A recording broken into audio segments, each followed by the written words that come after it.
कृष्ण कृष्ण हरे हरे, हरे राम,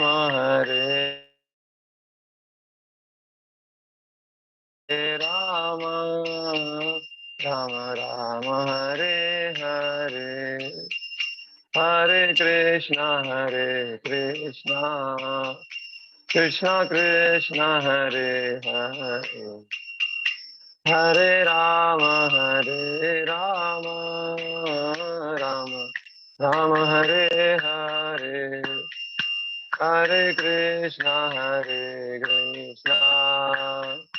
कृष्ण कृष्ण हरे हरे, हरे राम राम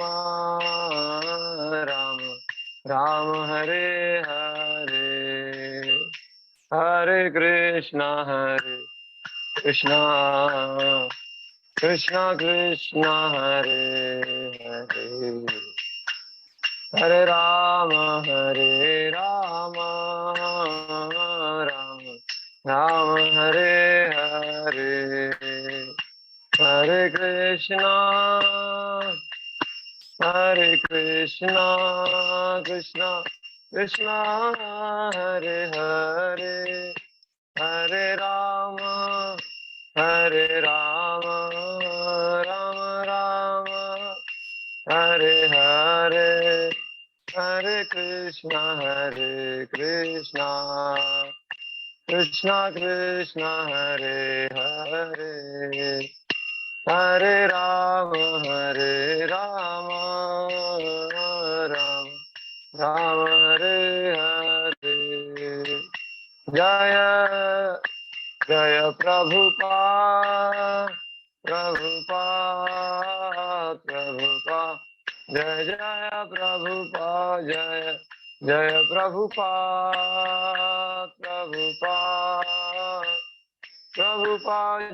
जय प्रभुपाद, जय जय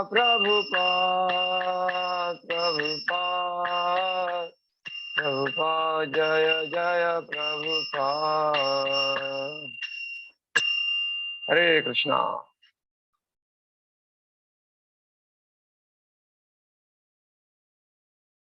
तो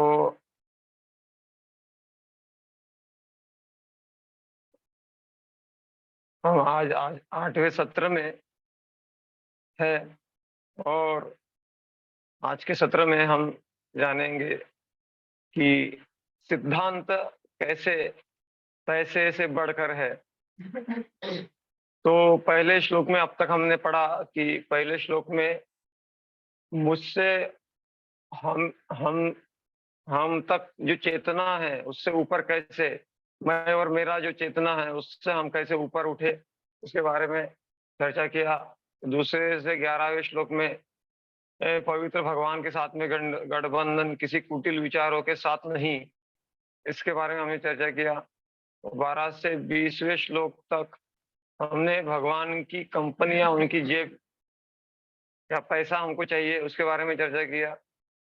और 21 से 27वें श्लोक तक भगवान जो भक्तों के लिए अपने प्यार में कभी असफल नहीं होते, मतलब उनको अच्युत कहते हैं। तो आज हम 28 से 43वें श्लोक में पैसे से पहले सिद्धांत रखना, इस विषय के बारे में चर्चा करेंगे। तो दुर्योधन और अर्जुन की मानसिकता यहाँ पर बताई जा रही है। दुर्योधन जब युद्ध खेल रहा था, युद्ध लड़ने के लिए आया, तो उसका क्या विचार था कि एक बार जब मैं इन पांडवों को समाप्त कर दूंगा तो मैं एक अद्वितीय राजा के रूप में पूरी दुनिया पर राज करने का आनंद ले सकता हूँ। लेकिन इसके बजाय अर्जुन का क्या विचार था? अर्जुन राज्य से ज्यादा सिद्धांतों के बारे में सोच रहा था। मैं अपने दोस्तों और परिवार के सदस्य को कैसे मार सकता हूँ, ये उनका विचार था। उनके बिना मैं कैसे आनंद ले सकता हूँ, ये दूसरा उसका सिद्धांत था। हम पाप के चपेट में आ जाएँगे, वो ऐसा सोच रहा था। और चौथा था पारिवारिक परंपराएँ समाप्त होंगी। और उसका 5वां प्रश्न था कि क्या मुझे लड़ना चाहिए? क्या ये धर्म युद्ध है या नहीं? तो ये स्वाभाविक जो उनके अंदर एक वैष्णव के अंदर जो विचार होते हैं, उनके अंदर आ रहे थे। तो यही चीज़ों को यहाँ बताया गया है। पहला कारण है दया आ गई, दूसरी बात वो सोचा कि मैं आनंद बिना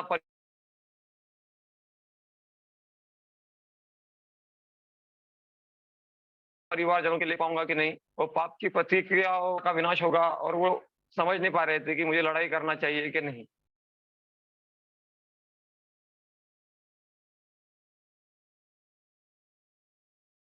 तो यहाँ पर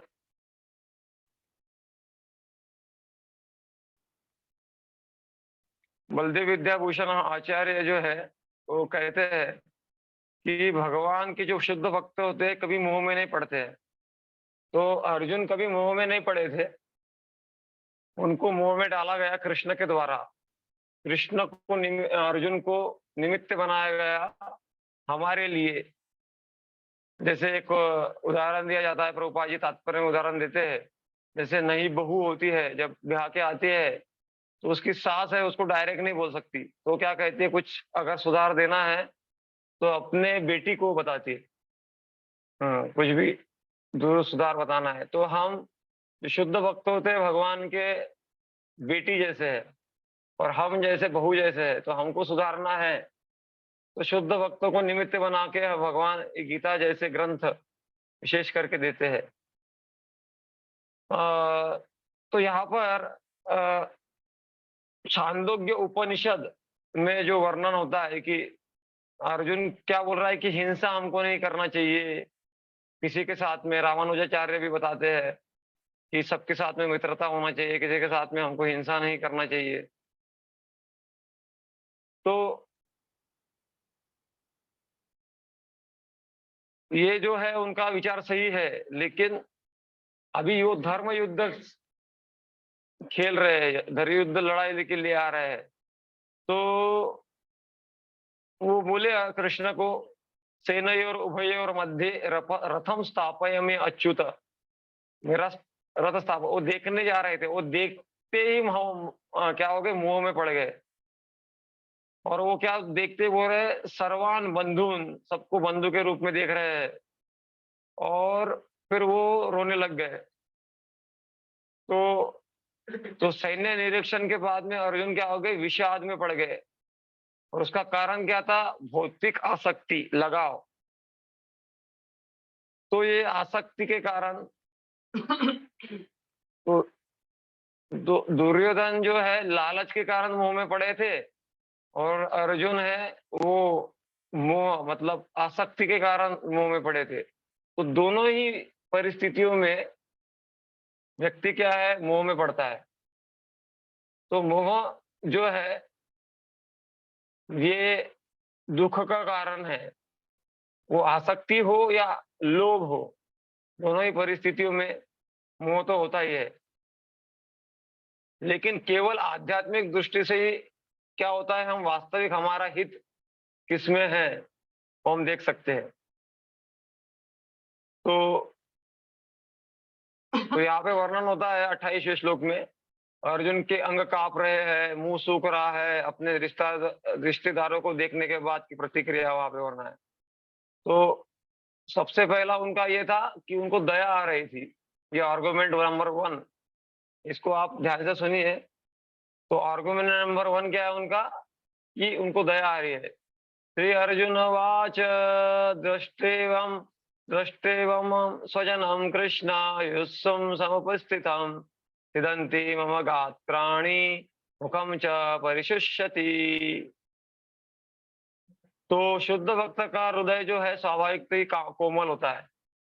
तो भगवान के प्रति अच्छी सच्ची भक्ति होने के कारण उनमें अच्छे गुण आ ही जाते हैं। लेकिन कोई शिक्षित भी हो, संस्कृत सुसंस्कृत भी हो, लेकिन अगर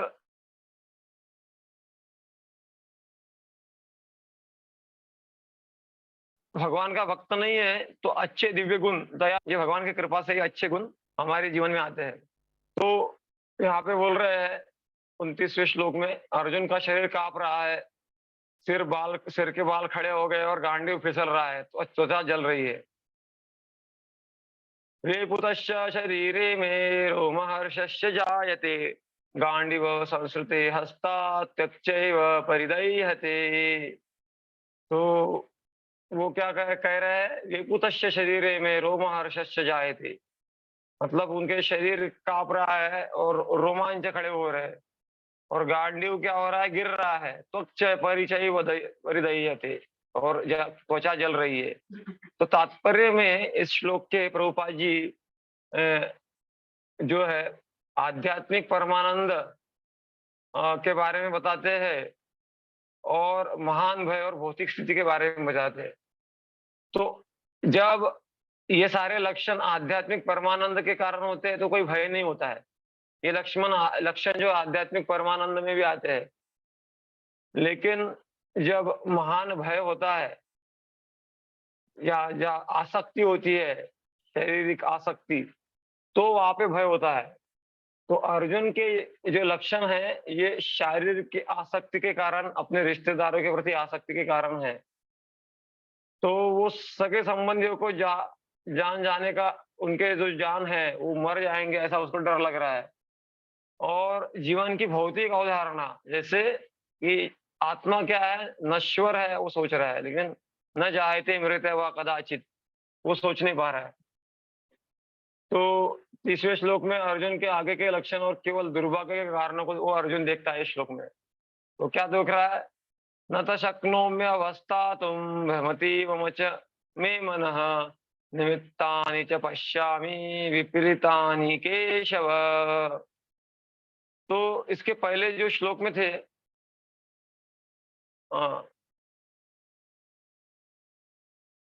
विपरीतानि केशव, ठीक है। तो यहाँ पर अर्जुन क्या सोच रहा है, भौतिक आसक्ति के कारण, कि इसमें तो मेरा कोई, मुझे भाग्य दिख नहीं रहा है, कुछ भला होगा ऐसा दिख नहीं रहा है। क्योंकि वो क्या सोच रहा है कि ये स्वजन जो है मेरे हितैषी है, और इनको मैं कैसे मार सकता हूँ, और वो अपने आध्यात्मिक भगवान से जो संबंध है वो भूल गया है। तो निराशाओं के कारण उनका कोई लक्ष्य नहीं है। तो वो क्या सोच रहा है कि मैं इनको कैसे मार सकता हूँ। लेकिन क्षत्रिय जो होता है, क्षत्रिय का कर्तव्य क्या होता है, जैसे ब्राह्मण का कर्तव्य होता है पठन पाठन यजन याजन, वैसे क्षत्रिय का जो कर्तव्य होता है वो शस्त्र विद्या अर्जन करके शस्त्र का उपयोग अधर्म का खंडन करने के लिए, उनका नाश करने के लिए किया जाना चाहिए। जैसे उदाहरणार्थ, एक कोई डॉक्टर है और वो सोचे कि मैं छोटे बच्चे को इंजेक्शन कैसे दे सकता हूँ, छोटे बच्चे को दुःख कैसे देख सकता हूँ, और उसका वो इंजेक्शन नहीं देगा तो वो सक्सेस होगा क्या? नहीं। या फिर कोई सर्जन है, कोई अपनी चाकू लेगा, कुछ लेगा और बोलेगा मैं इसका ऑपरेशन कैसे कर सकता हूँ, उसका हाथ अगर काँपने लग गया, तो ये अपने जो कर्तव्य अच्छे से नहीं कर पाएगा। या फिर कोई टीचर है, वो सोचेगा कि ये स्टूडेंट है, होमवर्क कर रहे हैं, नहीं कर रहे हैं, फिर भी उनको मैं दंड क्यों दूँ? तो या फिर कोई पुलिस सोचेगा ये टेररिस्ट है, इनके ऊपर गोली क्यों चलाई जाए? टेररिस्ट हो तो क्या होगा? अगर वो टेररिस्ट के ऊपर गोली नहीं चलाएगा तो वो अनेकों लोगों को मार देगा। इसीलिए ये जो आसक्ति के कारण वो निर्णय नहीं, अपना कर्तव्य नहीं कर पा रहे हैं। तो समाज में हिंसा और अहिंसा, सामान्यतः तो वैष्णव अहिंसक होते हैं, लेकिन साथ में ही भगवान ये दिखाना चाह रहे हैं कि हिंसा का भी स्थान जीवन में होता है। एक बार प्रभुपाद जी को एक बुद्ध भिक्षुक को मिले और वो थोड़ा गुरु जैसे थे, तो वो अहिंसा, प्रभुपाद जी उनको बता रहे थे हिंसा भी चाहिए, अहिंसा भी चाहिए, दोनों की आवश्यकता पड़ती है। वो मान नहीं रहे थे। तो प्रभुपाद जी ने कहा अच्छा ठीक है, ये आपकी जो शिष्या है यहाँ पे है, इनके साथ में कोई अगर गलत व्यवहार करते हैं तो आप क्या करेंगे? तो उसने थोड़ा सोचा और बोला कि हम कुछ नहीं करेंगे। तो सारी शिष्या कहने लगी क्या स्वामी जी आप कुछ नहीं करेंगे?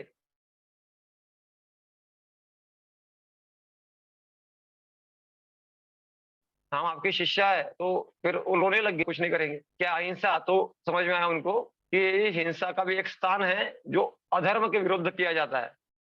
तो अर्जुन ने सोचा कि भले ही वह जीत जाए, वह बिना रिश्तेदारों के राज्य का आनंद कैसे ले सकता है? ये उसका एक आर्गुमेंट था। तो ये आर्गुमेंट नंबर 2 है, एन्जॉयमेंट। मतलब मैं कैसे सुखी होऊँगा जब मेरे रिश्तेदार सब मर जाएँगे। न च श्रेयमनुपश्यामि हत्वा स्वजनमाहवे, न कांक्षे विजयं कृष्ण, न च राज्यं सुखानि च।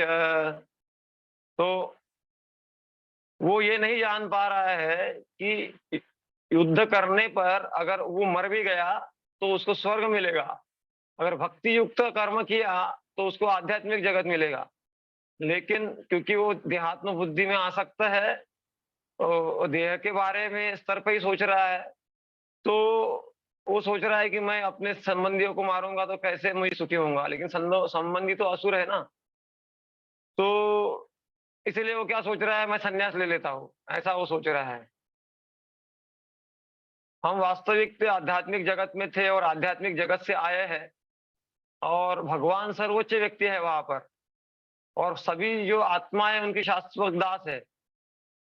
तो सर्वोच्च भगवान की सेवा करना ये एकमात्र हमारा जो कर्तव्य है। तो इस संसार में भी देखा गया है कि स्टूडेंट्स है तो वो किनकी सेवा करते हैं या फिर किसके अंडर में रहते हैं? प्रिंसिपल के अंडर में रहते हैं, उनके अंडर में एजुकेशन लेते हैं। कोई एम्प्लॉइज है तो उस कंपनी के सीईओ होते हैं, उनके अंडर में लेते हैं, जॉब करते हैं। वो अगर अच्छा काम नहीं करेंगे तो उनको निकाल दिया जाएगा कंपनी से। वैसे ही ये जो देश के नागरिक है वो पीएम के अंडर में रहते हैं। तो उनको अगर वो अच्छे से नियमों का पालन करते हैं तो सारी जो सुविधाएं हैं, अलग अलग सुविधाएं जन कल्याण की निकालती है, उनका उनको लाभ मिल सकता है। तो इसी प्रकार से हम आत्मा है और हमारा भगवान की सेवा करना एकमात्र कर्तव्य है। नित्यो नित्यानाम चेतनस चेतनानाम एको बहुनाम यो विदधाति कामान। अर्जुन पहले अध्याय के 32 श्लोक में सोच रहा है कि तीनों लोगों के बदले में भी युद्ध करने के लिए अर्जुन तैयार नहीं है। किं नो राज्येन गोविंद, किं भोगैर्जीवितेन वा, येषामर्थे काङ्क्षितं नो राज्यं भोगा सुखानि च, तम इव इमेव स्थिता युद्धे प्राणाः त्यक्त्वा धनानि च, आचार्या पितरः पुत्रा तथैव च पितामहा, मातुला शोषरा पौत्रा शाला सम्बन्धनिस्तथा, एतान् हन्तुमिच्छामि नतोऽपि मधुसूदन। अपि त्रैलोक्यराजस्य हेतो किं नु मयि कृते, नियत्यधात राष्ट्रान्न का प्रीति स्यात् जनार्दन।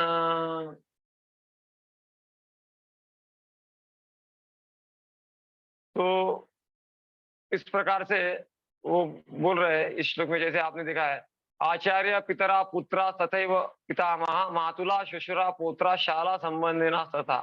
तो इसके बारे में हमने पिछली बार भी चर्चा की। आचार्य है, पित्र है, पौत्र है, इस प्रकार इतने रिलेटिव्स है तो उनको कैसे मैं मार सकता हूँ? और फिर 36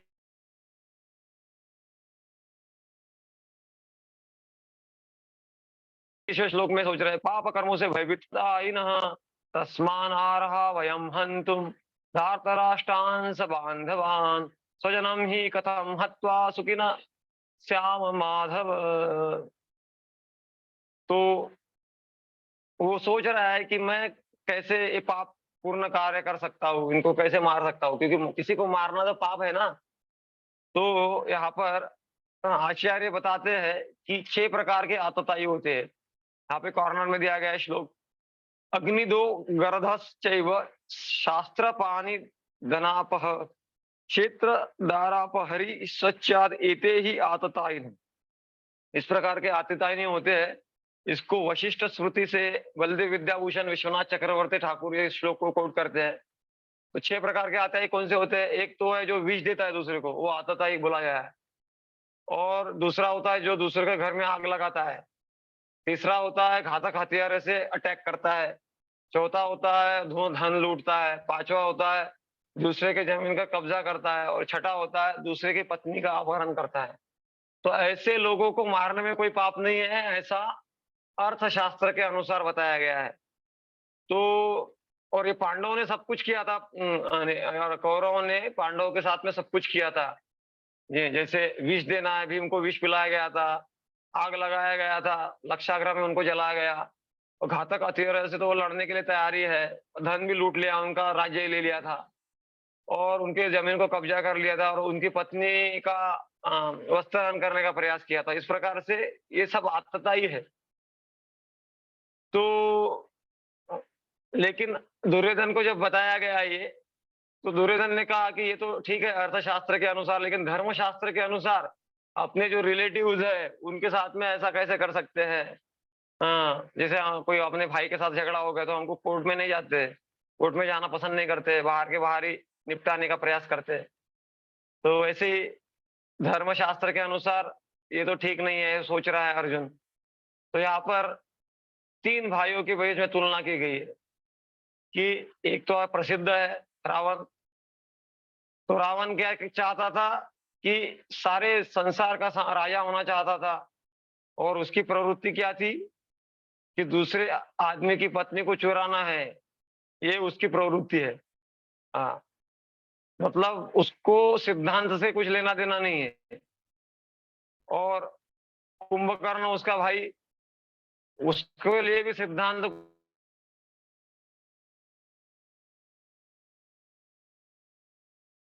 कुछ नहीं। उसका सिद्धांत क्या है, जब रावण उसके पास में गया तो क्यों पकड़ के लाए, छोड़ दो हम हार जाएंगे। तो भाई ने बोला तुमने मेरा नमक खाया है, तुम्हें मुझे बात माननी है कि नहीं? तो बोला ठीक है, तुम मेरे भाई हो, तुम बोल रहे तो करता हूँ, लेकिन अगर मैं युद्ध में मर गया तो समझ लेगा तुम भी जीतने वाले नहीं हो। तो अभी यहाँ पर क्या है कि भाई के लिए वो भगवान से भी लड़ने के लिए तैयार हो गया। तो इसका सिद्धांत क्या है, भाई बड़े हो गए। और यहाँ पर विभीषण क्या है, विभीषण किस लिए आए, ईश्वर और नागरिकों के प्रति कर्तव्य उसके लिए बड़ा था, पापी भाई के प्रति कर्तव्य से। मतलब वो रावण को छोड़ के राम की शरण के लिए आ गए यहाँ पर विभीषण। मतलब इसको बोलते अपराधर्म। एक तो पराधर्म होता है, एक अपराधर्म होता है। तो अपराधर्म मतलब भगवान की प्रसन्नता किसमें है। तो क्षत्रिय व्यक्ति साधु हो सकता है लेकिन कायर नहीं हो सकता। जब युद्ध का करने का काम आता है तो भगवान राम ने कभी कोई कायरता नहीं दिखाई। तो अर्जुन का मामला थोड़ा अलग है। वो क्या आसक्त हो गए रिश्तेदारों में।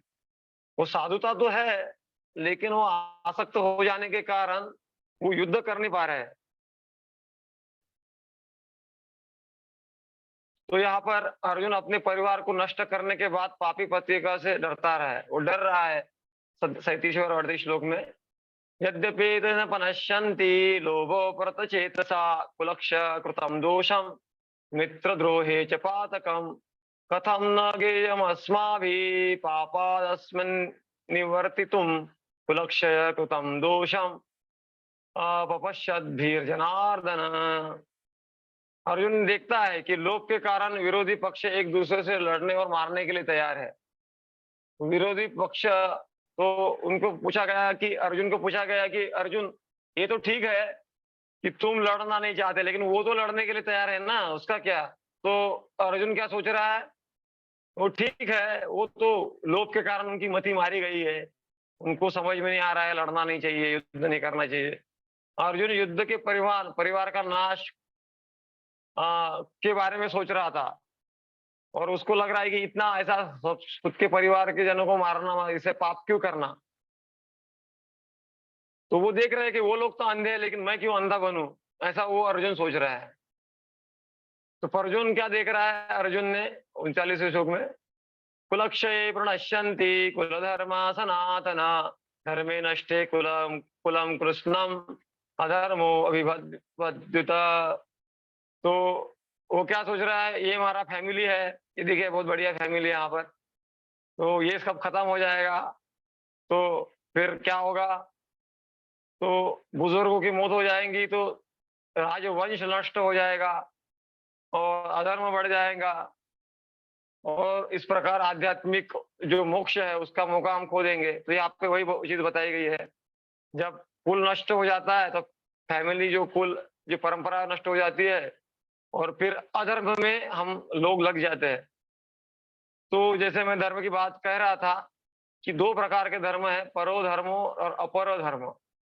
तो परो धर्म मतलब भगवान के प्रति जो हमारा कर्तव्य है, और अपरो धर्म मतलब इस संसार में जो हमारा कर्तव्य है। तो इस संसार का कर्तव्य हमको इसीलिए करना है ताकि वो जो भगवान के प्रति कर्तव्य है, उसको हम संतुष्ट कर सके। नहीं तो भगवान को भूलकर इस संसार का कोई भी कर्तव्य हम कर रहे हैं, मतलब क्या हो रहा है, श्रम एव ही केवलम। मतलब क्या हो गया, मूल को पानी डालेंगे तो सारा पेड़ हरा भरा रहेगा ना। मूल को ही नहीं पानी डालेंगे और सिर्फ पत्तों को पानी देते रहेंगे तो पेड़ तो सूख जाएगा। तो वैसे ही परोधर्मों पे ध्यान नहीं देंगे और इस संसार की ड्यूटीज हम करेंगे, तो क्या होगा कि हम सूख जाएंगे, आनंद का अनुभव नहीं करेंगे। तो इसीलिए मनुस्मृति में 16 प्रकार के संस्कार दिए गए हैं, और टोटल जो है 40 संस्कार है। तो ये सारे संस्कार जो है, अगर कुल परंपरा नहीं रही तो इसमें जो संस्कार नहीं रहे तो ये नहीं हो पाएंगे। तो अर्जुन यही देख रहा है, परिवार और समाज का विनाश देख रहा है। अधर्माभिभवात् कृष्ण प्रदुष्यन्ति कुल स्त्रिया स्त्रीषु दृष्टासु वार्ष्णेय जायते वर्ण संकर।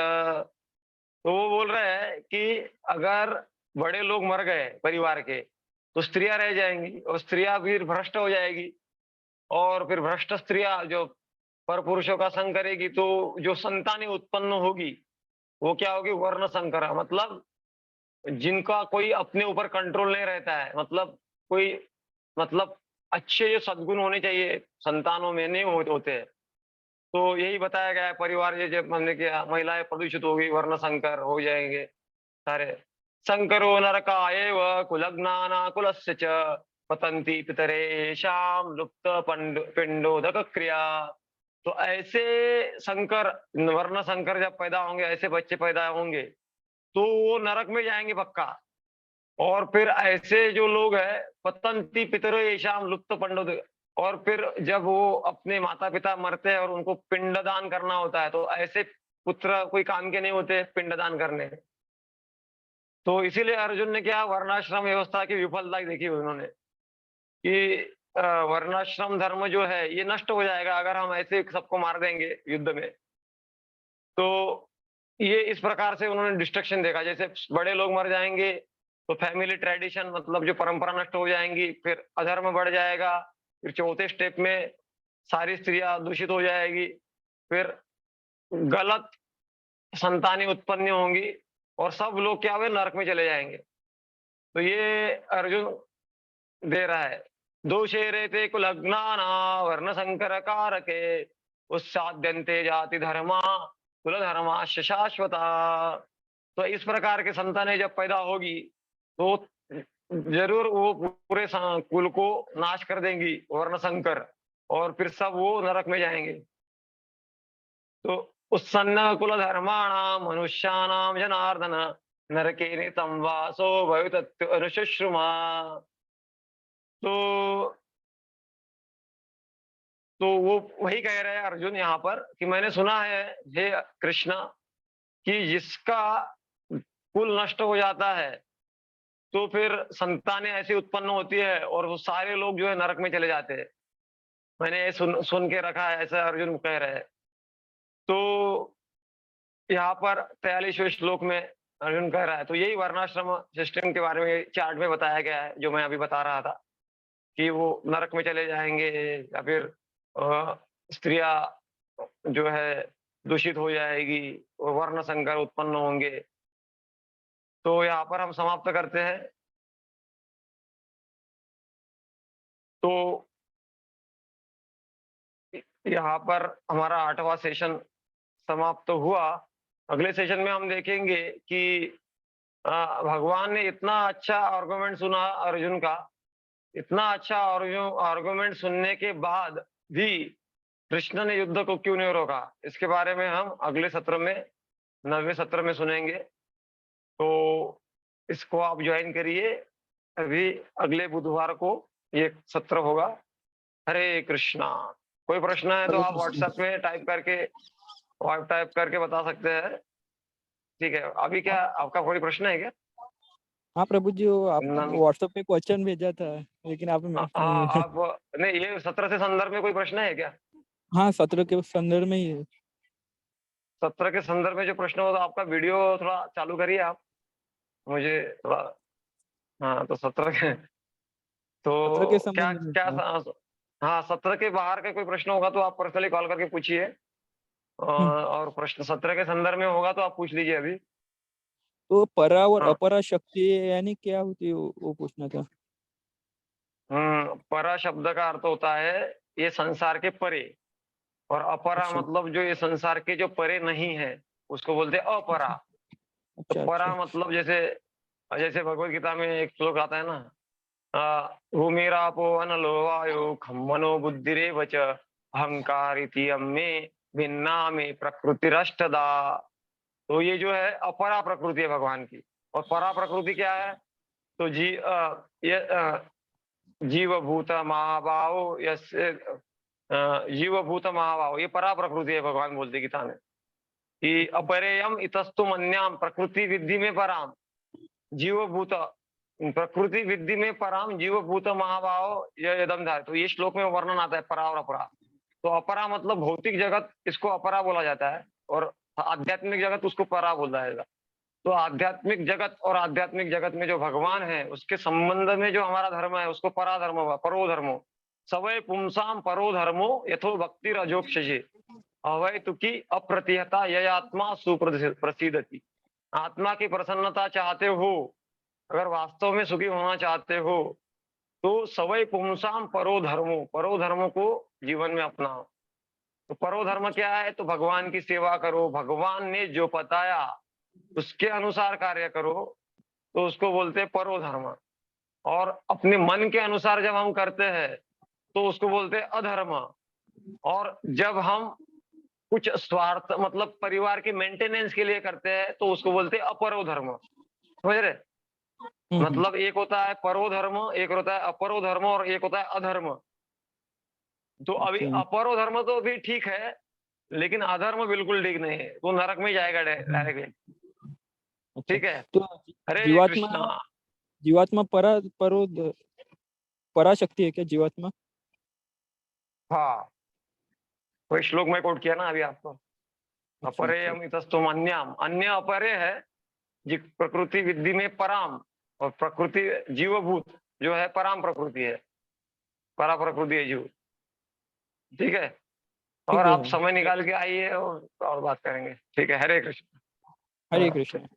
हरे कृष्णा एंड।